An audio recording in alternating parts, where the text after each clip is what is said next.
Il va falloir que toi, tu apprennes à manipuler, mais sans manipuler. Il te faut une attestation pour dire que les enfants sont perturbés avec le père et diminuer le droit de garde. Il faut que tu fasses en sorte qu'il n'y ait pas de garde alternée.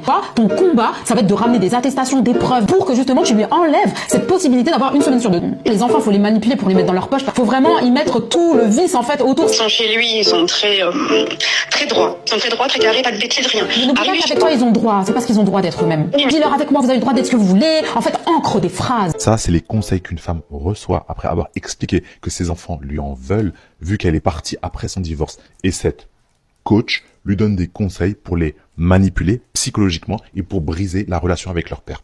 Tout cela car elle a pris pour argent comptant ce qu'elle a raconté. Que ce serait le père le méchant, mais elle ne se demande pas, mais pourquoi les enfants pensent comme cela quand il y a une garde alternée? Pourquoi la résidence principale est chez le père?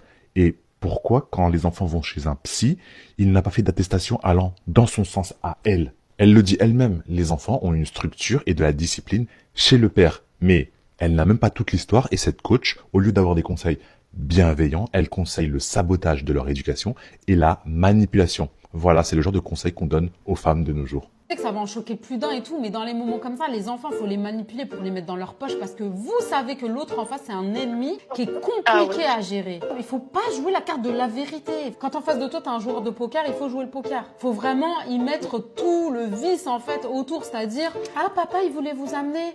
Oh, je savais pas que ça le contrariait. Franchement, si j'avais su, moi, je voulais tellement vous faire plaisir, les enfants. Tu sais, il y a une différence entre « je voulais tellement vous faire plaisir, les enfants » et « oh, mais moi, je voulais vous faire plaisir à la base, je comprends pas pourquoi lui, il me saoule, il y en a marre, nanana. » Aujourd'hui, tu es en train de perdre ta relation avec tes enfants. POV, pourquoi il ne faut pas choisir un homme trop beau, selon ma grand-mère? Pourquoi un homme ne doit pas être très beau pour toi? Parce que il est très sollicité, s'il est très très beau, il a toutes les filles derrière lui. Alors dis donc, quand tu es obligé de travailler, de surveiller ton bonhomme, oh bah dis donc quel boulot. Oh bah dis donc. D'accord, non, c'est intéressant comme théorie, mais donc toi, tu préfères un homme moyennement beau? Ah bah absolument. Tu te lasses pas d'un homme moyennement beau? Oh bah non, bah, du moment que tu l'aimes. Non, pas du tout, mais il y a beaucoup d'hommes qui sont pas beaux. Les femmes sont plus jolies parce que déjà les femmes, elles s'arrangent, elles se maquillent. Alors qu'un homme, il va arriver, il a la cravate travers, obligé de lui dire rentre le pan de ton pantalon, de ta chemise dans ton pantalon. T'es obligé. Les gars qui sont beaux, ils sont imbus de leur personnalité. Ah, tu penses? Ah oui, oh là là, oui. Moi, j'en ai connu un qui était très beau, très très beau. C'est plus sûr, écoute, c'est plus sûr un homme moyennement beau qu'un homme trop beau. Un homme trop beau, d'abord, il va t'envoyer balader. Pourquoi tu penses que un homme trop beau va m'envoyer balader? Moi, je suis très belle. Mais c'est très mignon. Ce que mon mari fait qui envers un copain nonchalant dans le commun. Quand il a fini de payer les factures, il m'envoie l'intégralité de son salaire. Il garde même pas 1 euro pour lui. Et le peu de fois où il garde de l'argent sur son compte, il m'offre des choses.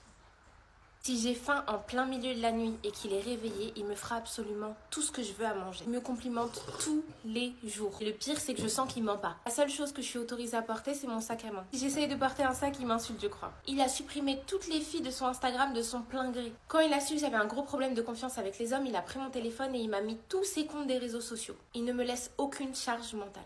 Aucune. Il n'y a rien que je fais qu'il ne fait pas. Il aime absolument tout ce que j'aime. Même série, même jeux vidéo, même Animal Crossing. Il se la tue, Animal Crossing. La seule chose qu'il aime pas que j'aime au monde, c'est les mangas. Je lui pardonne. À partir du moment où on s'est rencontrés, il m'a mis sur un piédestal de fou les filles. C'est comme s'il y avait aucune fille qui m'arriverait jamais à la cheville. Je vais m'arrêter là parce que la vidéo hors montage fait déjà 7 minutes. Je pense que je pourrais faire son éloge pendant des heures. Dis-moi en commentaire ce que le tien fait et je te fais des gros bisous. Avantage d'avoir un homme dans sa vie. À quoi ça sert d'adopter un homme? L'avantage d'avoir un homme dans sa vie, c'est le sentiment, c'est l'amour, c'est de se faire des bisous et des câlins. Non, je rigole. Bien sûr, c'est l'oseille et le fric. Un homme est très bénéfique, il est très utile, il est très important dans la vie d'une femme. Un homme, c'est un support financier, c'est un soutien commercial, c'est un rempart face à l'inflation. Il est extrêmement important dans la vie d'une femme. L'homme nous permet d'accomplir beaucoup de grandes choses dans la vie. L'homme permet de valider les paniers Sephora. Il permet de porter les sacs de shopping multiples quand on va au centre commercial. Vous avez déjà remarqué que toute seule, c'est impossible de porter tous nos achats, de porter les sacs d'achat, ça devient très dur pour essayer le vêtement suivant quand on a déjà 5 sacs d'achat avec nous. L'homme peut servir pour porter ces sacs d'achat. L'homme peut sponsoriser les procédures de beauté. Il peut chasser le rat qui est près de la poubelle et qui nous a fait peur. Vous comprenez, c'est un protecteur, c'est un rempart. En russe, quand une femme se marie avec un homme, nous disons elle est zamujem. Zamujem, c'est un mot qui se compose de za, mujem. Mouche, c'est le mari. C'est-à-dire que littéralement, ça veut dire qu'il est derrière son mari. C'est notre rempart face à la crise financière, face à la crise économique et la pauvreté. C'est son rôle de subvenir aux besoins d'une femme. C'est comme ça qu'un homme s'accomplit, c'est comme ça qu'un homme grandit. Il devient mûr, il devient épanoui. Tout homme épanoui, pourquoi ils veulent gagner l'argent, l'oseille, tout ça c'est pour donner à leurs femmes. Souvent les hommes qui veulent s'enrichir, c'est pour transmettre cet argent à leurs femmes. Gloire aux hommes capables, les hommes qui ont toujours été là pour nous défendre, qui ont toujours été là pour nous élever. Je veux que les hommes qui regardent sachent que nous, les femmes, nous vous aimons très très fort. Heureusement que les hommes existent, parce que sans les hommes, ce serait beaucoup plus difficile d'acheter tout ce que nous voulons. Vous savez, Cooper, on peut perdre beaucoup d'argent en courant après une femme, mais on ne perdra jamais une femme en courant après l'argent.